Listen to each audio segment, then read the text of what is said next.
Hello, it's Mardi Lee here and welcome to the ReNewy Living Podcast. This is a show that helps you live sustainably. All it takes is a reduce and reuse and start where you live approach. Based in Newcastle, Australia, each conversation will be with changemakers in my community who are doing good for people and planet. You'll discover how community, culture and our natural environment intertwine to create a positive environmental impact. Together, we'll learn how to naturally embed sustainability into our unique lifestyles. So join me on the ReNewy Living Podcast. Pressure washers are excellent for your big outside jobs. But after that once in a blue moon cleaning event, they're bulky to store and can seem like money down the Karchered drain. But it's places like the Share Shop in Newcastle that helps you rethink whether you need or actually want to own goods you rarely use. We welcome Lana Maroof from the Share Shop Newcastle, who knows a thing or two about this local library of things. Thanks so much for having me today, Mardi. I'm really excited to share what I know about the Share Shop. What's your role in the Share Shop? Multiple hats, volunteer organisation things. First and foremost a volunteer librarian at the Share Shop, the Library of Things. And I'm also currently a member of the committee which steers how the Share Shop is moving forward in our community. The first concept of a tool library happened in Michigan in the 1940s. And so that was like a tool library kind of thing. So what is this idea of a tool library or the concept of a Share Shop that you've already got? Yeah, so a Share Shop or a tool library, they all operate from the same concept, which is essentially a model of collaborative consumption, sharing things and reducing the need to purchase things, particularly those items that are infrequently used in our households. And that essentially reduces spend, it reduces waste, and it also alleviates the amount of space that you're using up in your house for these things that you don't often use. So I often think that, like, it's things like a pressure washer, for example, where the driveway or the fence or the house needs a really good scrub. You don't really want to go and buy something. Is that where the Share Shop comes in really handy? Absolutely. So I think, we talked about a tool library before, and a lot of the items that, our most frequently borrowed items fall into that sort of quote unquote tool category. You mentioned the pressure washer. Absolutely. I think that's something that we probably associate with the classic spring clean, which is, the name implies it, once a year event, right? The pressure washers, the whippersnippers, even the lawnmowers that we have in stock are included in our top 5 most borrowed items at the Share Shop because they're infrequently used. It's also the space issue as well. Where we're based in Hamilton, we have a lot of beautiful old miners' cottages. They have small yards that don't necessarily have space for a shed to store these things. And why would you bother? You don't want to give up your valuable lawn space and green space just for that. So the Share Shop fills a really important gap, I think, for people who want to maximise their space and make it beautiful, but without having to try and find space for a lawnmower. Thanks for explaining where the Share Shop is located, because that makes a big difference, I would presume, for other Share Shops or other Library of Things on what their most popular items are. So Hamilton, where you're located, as you said, it's got miners' cottages, pretty small blocks, but still need maintenance. Of course, yeah, absolutely. And I think it's a really good opportunity where we are based because we do have a really sort of mixed residential, commercial. We've got the miners' cottages. We've got some people who live in very large houses with bigger yards. And we also have people in apartments. Again, spaces at a premium in all of these situations. And the more that people know about us, the more that they can see the value in sharing, not only to reduce spend on things and waste, but also to really be purposeful about what they're using, why and when, and not at the detriment of their home spaces. They can do more at home. Being in Hamilton, that's a suburb that's close to Newcastle City. How broad does the reach of the Share Shop go? We have had members from pretty far and wide, including as far out in the past as Cessnock. Cessnock. Now that's what? How many Ks away is Cessnock? Exactly. It's a long way. Exactly. But the thing that we have found Well, predominantly our membership is based within about a 5-kilometre radius of the shop. 84% of our membership is within that 5K radius. If we expand it out to the 10K, we're looking at 97%. So there's still a small percentage of people who are outside of that 10 kilometres. For the people who are coming to us from Cessnock and other places, even Lorne, they generally participate in the share shop as a part of, I guess, a voyage of discovery. They're learning what it is, how it works. And we've even had people actually take the model out back to their communities to set it up from there. Yeah, and I love that, because that shows that what your initiative is all about is not just for your community, but it filters through into the greater community. So you can use it as an exemplar of what they could do in their community. Have you heard anything back from the people in the Cessnock community? We haven't heard back from people in the Cessnock community. We don't have that feedback loop, unfortunately, and it's a hard thing to start as well. Yeah. So what are the challenges of starting and then, more importantly, maintaining a share shop? When it comes to starting the share shop, I guess the initial thing is really conceptualising the how, the where, and the who. The genesis of our story is actually back in 2015 when a group of progressively minded Novocastrians thought of bringing this to Newcastle, getting it started. There was a lot of early concept work done, design work about how the membership would be structured and what that would enable people to have access to, what would be included in the inventory, how they would get that inventory in the first place. I think it's worth noting that the majority of the items in our library, which includes 259 different items, most of those have been donated. Wow. Yep. You have to get the things, you have to find the place to have the things, and then you have to build up a volunteer base. And when it comes to our share shop in its current incarnation, we opened our doors in 2018, initially at Clyde Street, and then we moved in 2019 to where we are now at Pachamama House in Hamilton. Our biggest challenge is probably the same as it is for all other volunteer-run organisations, which is volunteers. We have a wonderful group of volunteers currently, about 12 of us, 3 of whom were involved in the initial launch of the share shop. Oh, that's fabulous. We call them our OGs. Yeah. They're amazing. They've been with us for, 6 years now. They have such valuable insight and grasp on the history of the share shop, the purpose of the share shop, which is really, really beautiful. But it is, finding new volunteers and young blood to come into the organisation and keep it going. And volunteers who have different skill sets. Mm-hmm. Yeah. All have the same unifying passion of being with the share shop and what you actually do. Mm-hmm. How have you maintained that incarnation from, when you've gone to Pachamama House and then maintain that for the community? Things like going on podcasts and spreading the word, sharing the story. It's one of those institutions, I guess, in our community where not necessarily many people know about us. So these exercises are great, going out to community markets, eco fairs, the sustainability festival that happens down in Lake Macquarie. We've also done things like showing up to Newcastle City Council run repair cafe events. Those are all really valuable for us in terms of maintaining awareness, growing awareness. It's an idea that whenever somebody learns about it, they're always really positive and think it's a great idea.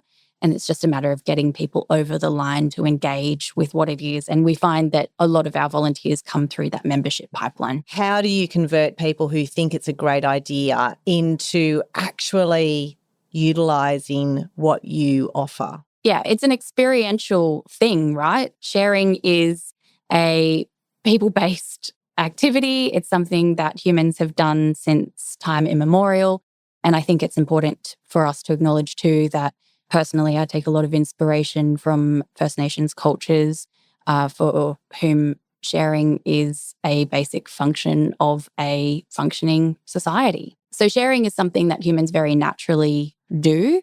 But it's not necessarily something that is facilitated in our communities, right? So I think that's where the share shop has a really valuable role to play in encouraging and facilitating the act of sharing for the benefit of people and communities.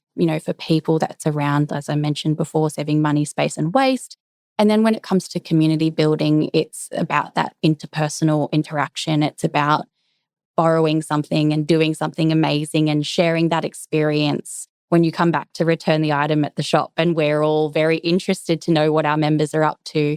And I think building those connections is what really helps get people over the line, whether that means that they then become wonderful advocates for the organisation or they want to become more involved themselves and actually volunteer. The share shop, you were saying, has lots of social and well-being components to it. Like, I know that in our society, we're very much about ownership and having the power to own something, but we don't really need that. So the share shop is trying to make us borrow and say it's okay to borrow and you can still look after the gear and be respectful for it. Yeah. But then it's got that added social connection part. The share shop obviously is a part of the sharing economy. The sharing economy means a lot of things in 2024. I think if we really break it down to its most essential components, it's about that peer-to-peer sharing. Yeah, so peer-to-peer sharing means community member to community member. Absolutely. And I think it's important to call out too that there is not necessarily an inherent economic exchange when we're, a financial exchange as a part of sharing. That's antithetical to the idea of sharing in my mind. It's a bit more altruistically driven. Or where the share shop sits in that sharing economy space, I suppose, is what I mentioned earlier around collaborative consumption, which is a nice alternative to regular consumer capitalism, especially for young people, I feel. It's sharing resources, sharing goods amongst a number of people and disrupting that production cycle, because the more often things are used and the longer that they're used, the less need there is to replace that item in the consumer cycle, right? We bring circular economy principles basically into the everyday context for people. Can you describe what that means on a grassroots community level? Because circular economy is often talked about in the government sphere. It's talked about in businesses as well. But what does it mean on a community level? At its core, the idea of the circular economy is centred around three main principles. Those are around designing out waste and pollution, keeping items in circulation for as long as possible and being used as much as possible before they are disposed or repurposed. That encompasses the act of sharing items. That includes repairing items as needed. Just anything that has to be done to keep that item out of the tip, basically.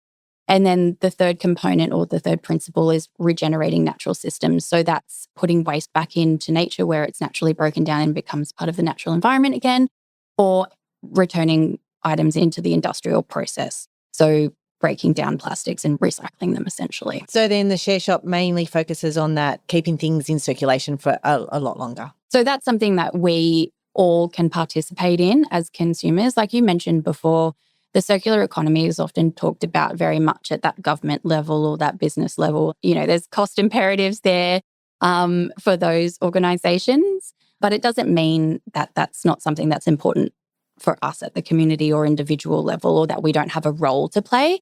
It's just not necessarily the most obvious thing when it's those bodies talking about the circular economy and not us on an interpersonal level talking about what it means. So we have those conversations with our members. We have those conversations with really anyone who will listen, because there are so many benefits. And when it comes to sharing specifically, there are individual benefits. Sharing is something that makes you feel good. It does. It does make you feel good. It feels like you're really helping someone else out. Yeah, absolutely. It's empowering in the context of the circular economy, where it's sort of spoken about in these sort of non-community oriented ways.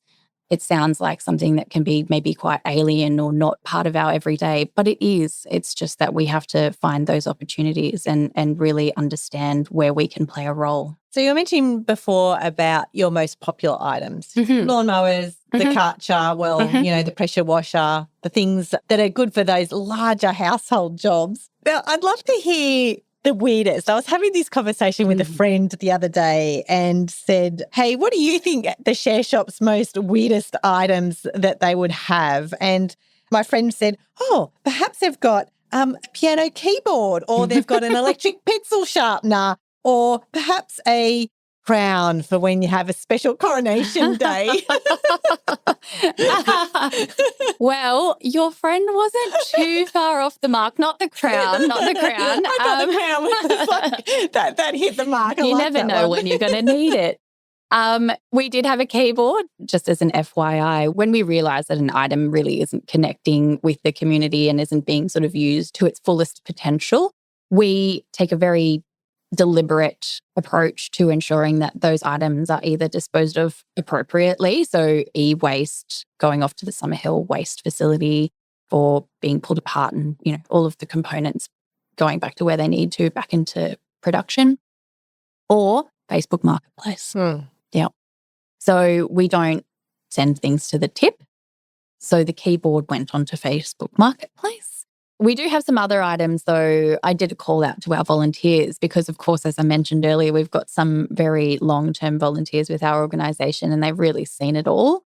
One of the items that came up was, again, something that's no longer with us, but the moon boot. Oh, yes. Yep.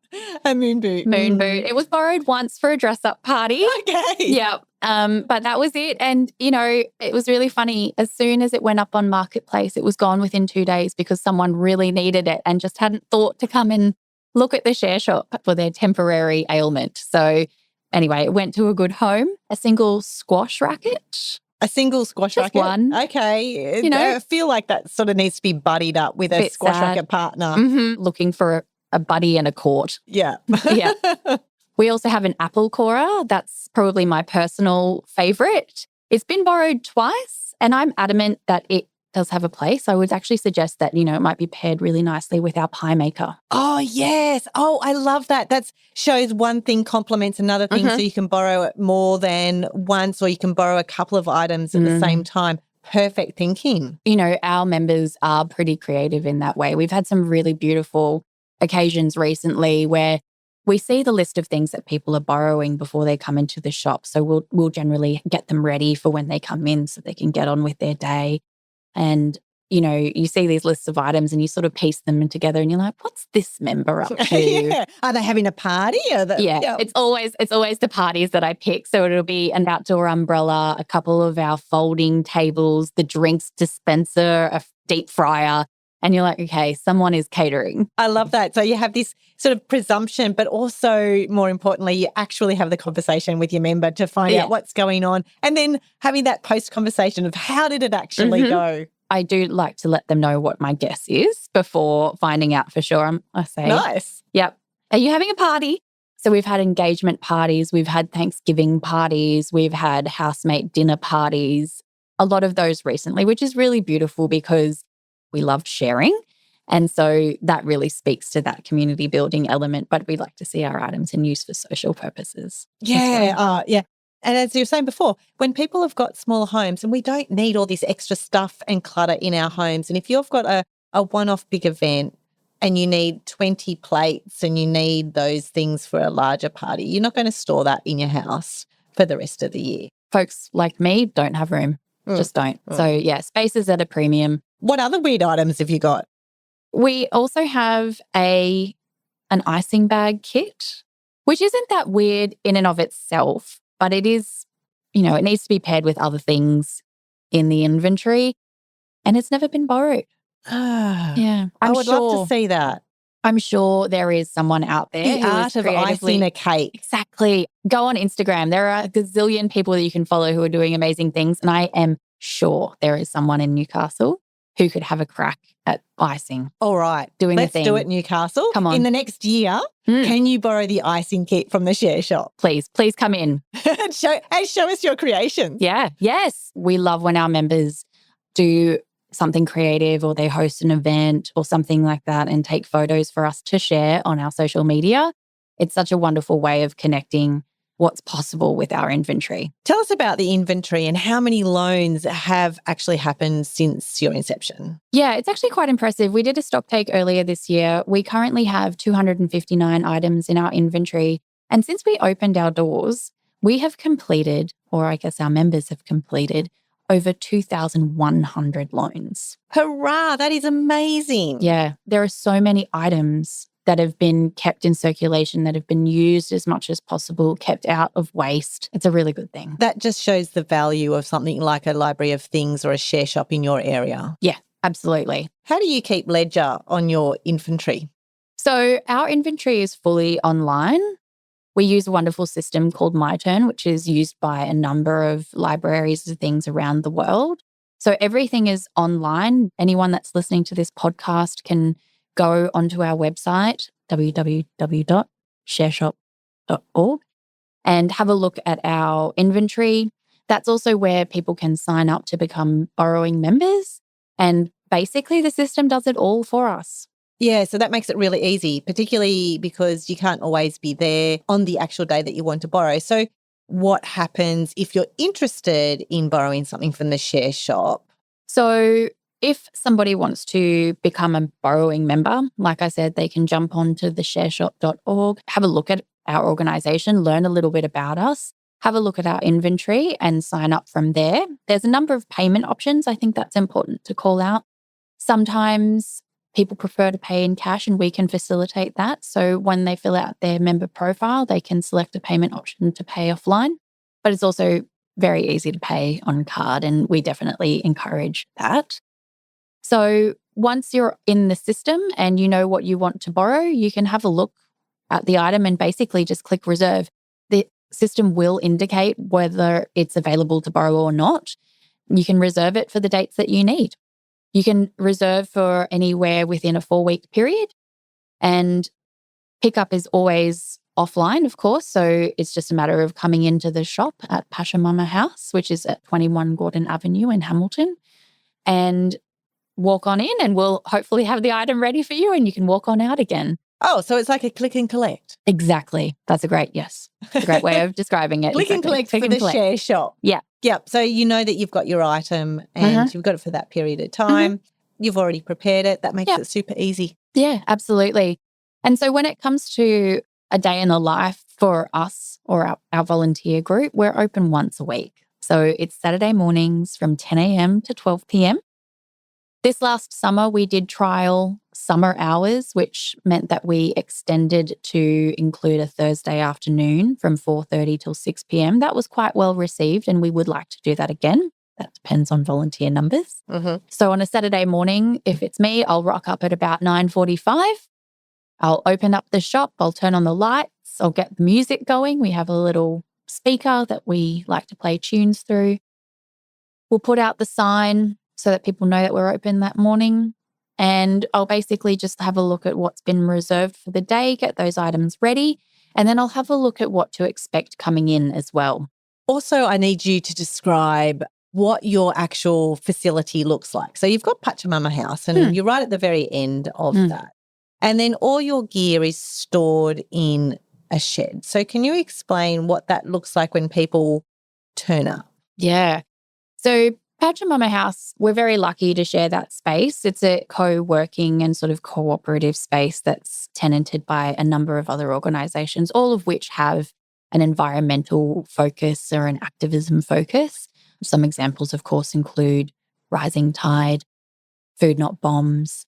We also share with the Wilderness Society Newcastle, BirdLife Australia and other wonderful organisations like that. So there's a lot of activity going on in that space. Where we're located, however, is at the back of the building in the courtyard. So generally when someone arrives, they'll go down, sort of, so you're looking at the building, the left-hand side, down a little alleyway, and we are right at the end of that. So it's just a surprisingly small shed space, which we make wonderful use of. Thankfully, our volunteers have really stepped things up with how we store and keep our things, making the most of the space. So it's just a roller door and we'll be in there sort of stood at a desk with all of the items behind us. The way that they're arranged, we do encourage people to come in and have a look at what we've got. I think sometimes the online inventory is a bit hard to look through, especially when you don't know what you're looking for. So coming into the space and having a look at the items is really beneficial. But basically, we look out onto this beautiful courtyard space and we have a view of the gate where people come in. Oh, great. So it makes it really accessible for everyone. Mm-hmm. What kind of things are missing in your inventory? Ooh, that's a great question. Yeah, it's one of those things, isn't it? Because it really depends on what your community members are interested in and what you can see there's a real gap in what people are wanting to borrow. Absolutely. So we did some work earlier this year. We did a stock take of our inventory, probably the first one since we opened our doors at Pachamama House, to be honest. And it was a really good exercise in firstly seeing exactly what we had, having a look at what hadn't really been borrowed much and determining where we wanted to take our inventory to make it as relevant and useful as possible to the community. So that meant that we honed in on a few key categories. Sports and outdoors, for example, our camping gear goes off. Parties and events, as we've discussed, big fold-out tables and the drinks dispenser and the catering gear that we do have, that's really popular. Tools, of course, kitchen and dining, games and hobbies and crafts. Those are the sort of main categories. When it comes to what we need and what's sort of missing, I would love to see more items in our hobbies and crafts category. I think Newcastle has such a wonderfully vibrant and artistic community. There's so many creators and makers and people doing wonderful things. And I think that the share shop has a role to play there. I totally agree with that, because if you're really interested in starting an art and a craft and you really don't know whether it's going to be there for the long term, you just want to give it a bit of a go.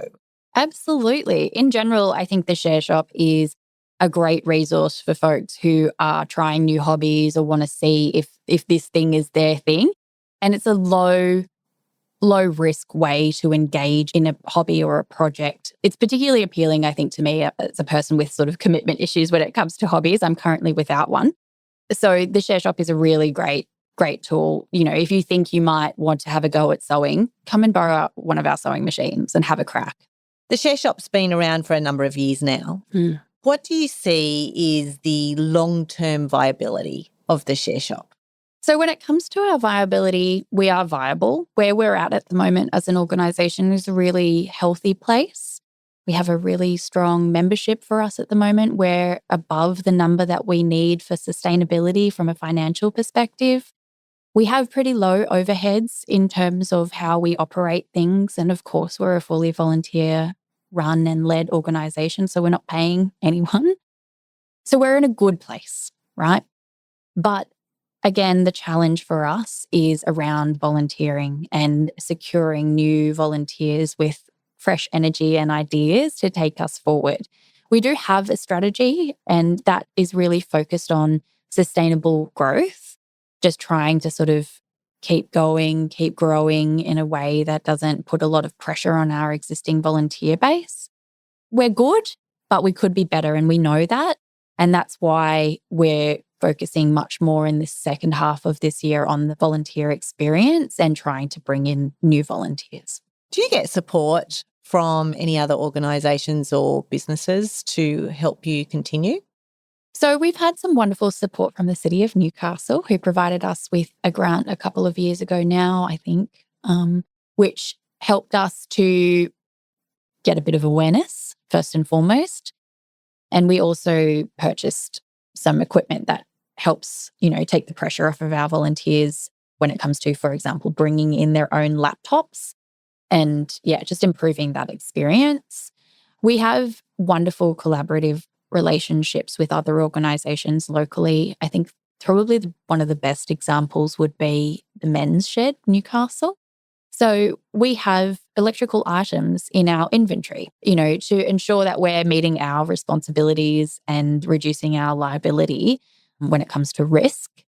We have to make sure that those items are regularly tested and tagged and that they're in good working order and safe to use. So the Men's Shed does that for us. Oh, brilliant. I love that idea of the collaboration, because you are doing one good thing. There are other organisations that are doing good things. So that's a really good complementary relationship, isn't it? Because I also think about your value with the repair shop, which you've already talked about, because the repair shop and the borrowing place and the Men's Shed, they all work together really well. We do. We have a lot of friends, and I think sharing space in Pachamama House with organisations like Newcastle Greens. They promote us a lot, as well as Rising Tide. We have had some really good collaborative experiences with them. It's not necessarily obvious in terms of how they're promoting us or what have you, but there is a lot of shared benefit in doing things together. It's good to hear so many organisations working together to help our communities live more sustainably and more mindfully. And I would also see that the Share Shop is a place-based solution to living sustainably. What is a place-based solution? Place-based leverages our local community to promote sharing and to promote the Share Shop as a part of the community.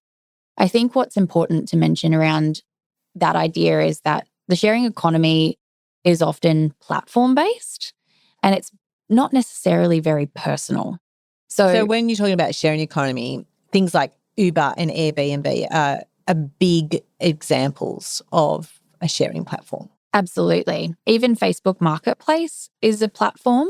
So the interactions are very transactional, whereas we are embedded in the community. We're physically a part of it, and what we do enables community as well. So building connections. And, oftentimes we don't actually have to do anything to do that. It just happens because we are a place that people come to. It shows up in really interesting ways. For example, a member comes to drop something off and then trailing behind them, unbeknownst to them, is a friend of theirs who was also a member of the Share Shop, and they hadn't talked about it, they hadn't realised that. But you see that connection and that shared interest that they now realise they have. Those are really beautiful examples of building community in a place that you don't get when you're just running into someone's place to grab the thing that you purchased off of Facebook Marketplace. Thanks, Lana, for your insights today on the Share Shop in Newcastle. No worries at all, Mardi. Thank you for inviting me in to share about the Share Shop. Thank you to Awesome Newcastle for their support. Thank you so much for tuning in to the ReNewy Living Podcast. This podcast was recorded on Awabakal country. I wish to acknowledge the traditional owners of the land and waters in the Newcastle and Lake Macquarie region of New South Wales. I hope you're feeling more confident about doing better for our people and planet by taking a Start Where You Live approach to living sustainably.